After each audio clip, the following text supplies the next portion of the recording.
If there's one thing we've learned about business and life, it's that people are the X factor. They constantly surprise us, both in amazing ways and not so much. We're Ben and Syya, and welcome to the Gnaw on This Business Bites podcast. This show is all about real life things we all deal with every day, how they relate to business, and how to make some sense out of our daily chaos. Welcome to the show.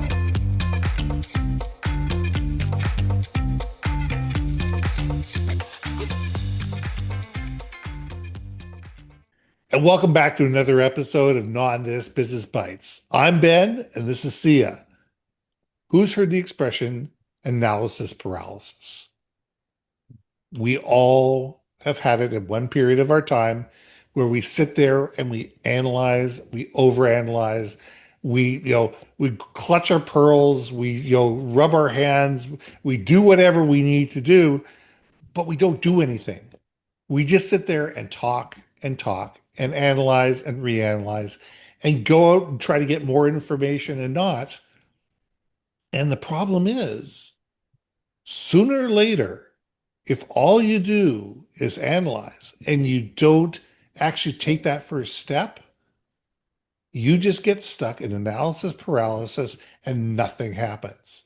And we need to sit there and simplify to amplify results. There is way too much data in the world. There's so much irrelevant data. And it may not be irrelevant data, but it may be irrelevant to us. And the trick is, as individuals, as businesses, as organizations, as governments, to be able to sit there and say, what's relevant, what's superfluous, what's going to help us to reach our goals, and what is just minutia that's getting in our way. So Syya, let's gnaw on this. Okay, everybody, raise your hand. Everyone in the chat, do it as a applause. Do the applause. Hit the applause Applause emoji. is good. Okay, hit the applause emoji. If you've ever walked into the grocery store and in the cereal aisle, you turn up and down and look at the aisle, and there is a billion options for cereal out there. Or if you're fancy like me, walk into the wine section and you're like, why do I need 2 rows of Chardonnay? I just want a white wine, right?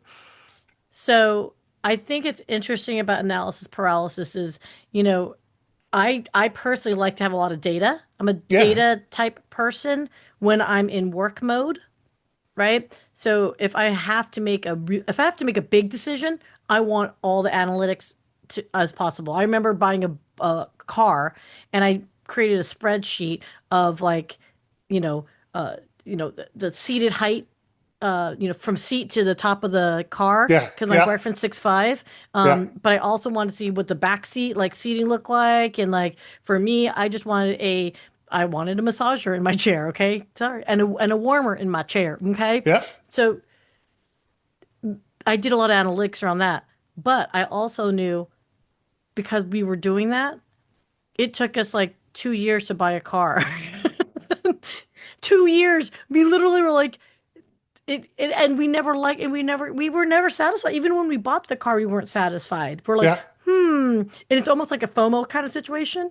And it's too much. At that point, you've overloaded yourself. Analysis paralysis. Yep. It is almost like when I have dealt it with some customers that are like, hey, we want to put together a platform that we're going to release this software for our clients, which would be their marketing department, for example, or whatever. Yeah. And they want to do this latest and greatest whatever. Customer CRM, right? Well, there's tons of CRMs out there, but enormous amount of CRMs out there. How do we find the right ones where it's going to be everlasting, where the infrastructure is going to be solid? It's going to last 10 years. So yeah, we might drop $5 million, but it's going to last for 10 years, right? And then nothing happens. Right. How many requests for proposals, RFPs, everyone raise your hand. And again, I'm a salesperson, so I'm always going to bring it back in this language. How many RFPs have we answered and the client ended up doing nothing? They just collected a bunch of information. They're like, oh, thanks for wasting hours of everyone's work time and work day for us to decide, we're not ready for it for the 10 years. And you're like, So, anyway, I have very strong feelings, as you can tell, about analysis paralysis. But on my personal life, Ben, I'm the opposite. I'm going to go with my best educated guess in this moment in time. So I am also known as a person that will jump off a cliff and build my parachute as I go. And knock on wood, I've landed on my feet thus so far. So So far, so good. unfortunately, I have landed on my feet. I might have been like on my butt feet, but like jumping like this, but I still landed and I'm alive. And that could also be a danger as well. So I wonder for those that suffer analysis paralysis, and then you guys in the audience, you tell us. And Ben, I'm asking you this Yeah. directly. Do you tend to lean towards more data analytics before you make your decisions, or are you the kind that will jump off a cliff and bounce on your butt every now and then? See, for me, if it's me personally, if it's my company, if it's something that affects me, in my life, I'm the kind of person that sits there and goes, does it make sense? Am I going to make money doing this? Is it going to fit my needs for the time being? And is it going to fit my needs for the next X amount of time? The answer is yes. Perfect example. I needed a new car. I loved my car, had a wonderful, I used to have a Mazda MX-6. Thing was great. It quartered on rails. It was fast, it was efficient, it was a great car. But the problem is, every time I threw out my back, I couldn't get in and out of this thing. So I Oh, went, too all right, low. Yeah. I need to buy an SUV. I'm 6'2". So I said, all right, I need to buy a six. So I drove my car onto a lot and I saw this Ford Edge and it was used. And I went, oh, that's kind of nice. I like the look of that. Sat in it, drove it around the block, and drove away with it that afternoon. Well, see, that's awesome.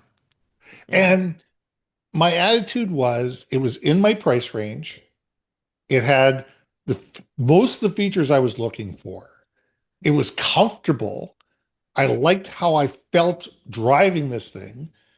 And I'm the kind of person that buys a used car, drives it forever, and when it's gone, it's gone. Like when all of a sudden the tranny drops out of it, I worry about buying a new one. This car I bought in 2012, I'm still driving it today. So Yeah. 14 years later, I'm still driving it. Yeah.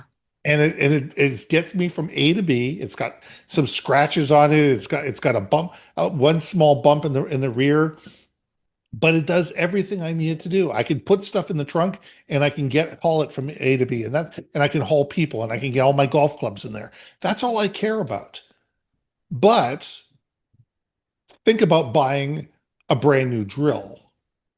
If I'm buying myself new cordless, tools, I worry about it forever. I sit there and go, okay, do I buy Makita or do I buy Ryobi? Do I buy this or do I buy that? And I look, do I want 18 volt or do I want 24 volt?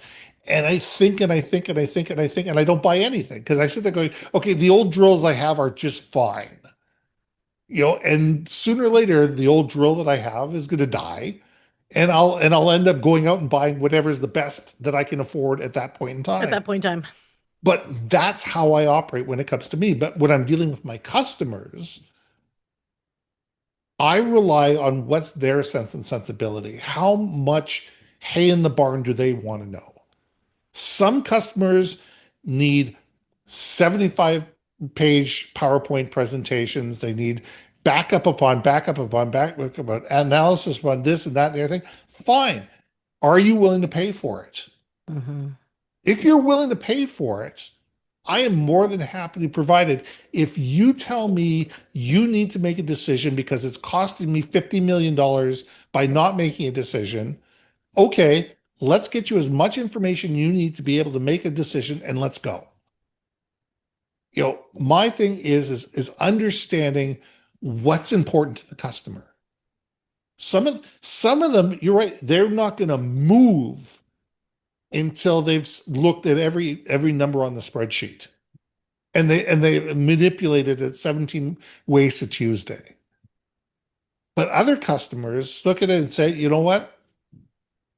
let's give it a shot. Let's you know what? Let's build a prototype for this. Let's do a test. Let's put 25,000 or 50,000 or 100,000 towards this. Let's test it in the market. Let's see how it goes. If it goes, great. If it doesn't go, okay, we'll figure out why not, modify it and keep going. And I've got both sets of customers. Yeah. And it's got to be what's important to them, not what's important to me. And understanding what are the things that motivate them, what are the things that scare them, what are the things that drive them. And a lot of things is I don't want to get fired. I don't want to look stupid in front of my boss. I don't want to be the one who made the wrong decision. You You know, literally so nailed exactly what I was thinking is a so lot of times that's it. it's a matter if you understand that, Mm-hmm. you can build systems and processes and analysis that are going to give different levels of people their comfort level. Yep. But it's also coaching them along the way, saying, look, we've spent 9 months analyzing this. Mm-hmm. We could spend another 9 months analyzing this, but sooner or later, if you don't make a decision, your competitor is going to beat you to the market. 100%. What do you want to do? 100%. You know, I wonder, there's collecting information because, you want to collect information because you're curious about it. And I think companies absolutely, that's what your vendors are for. You should lean on them to be like, hey, this is what we're thinking. We're not telling you by any stretch we're ready for it.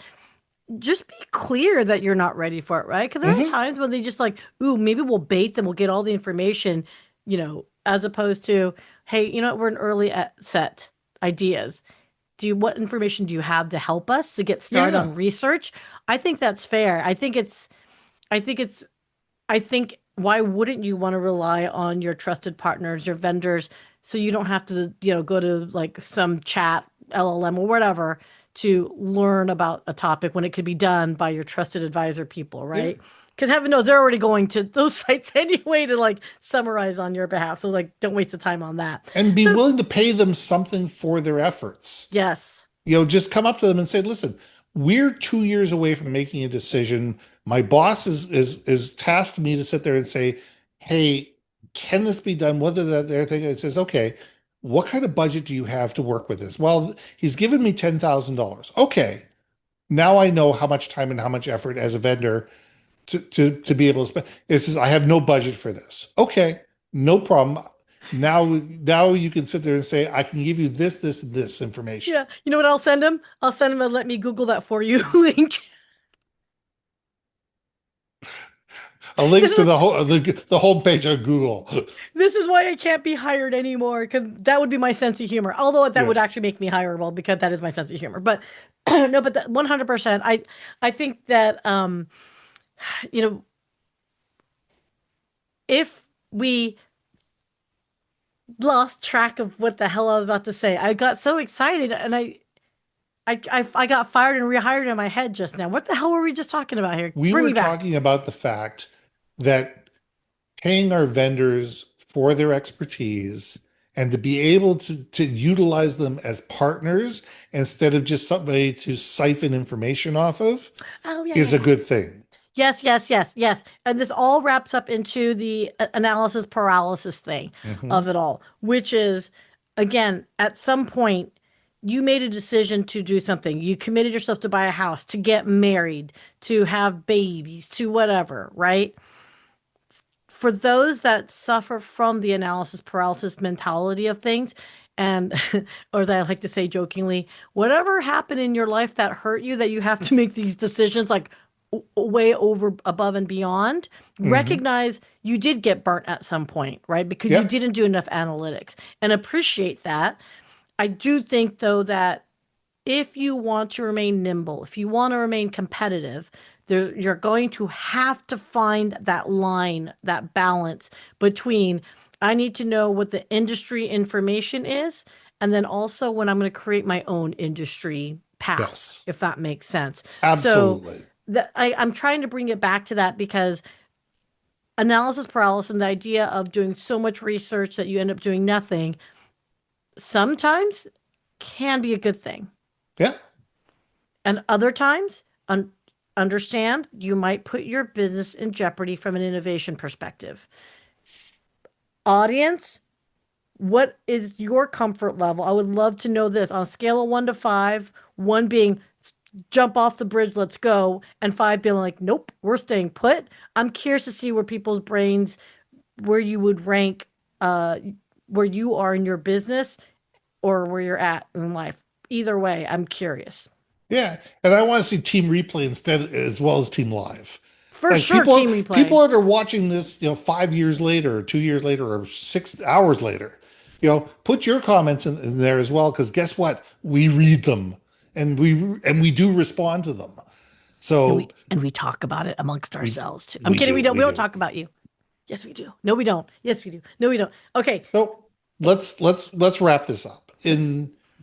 I believe that we all need information to make decisions.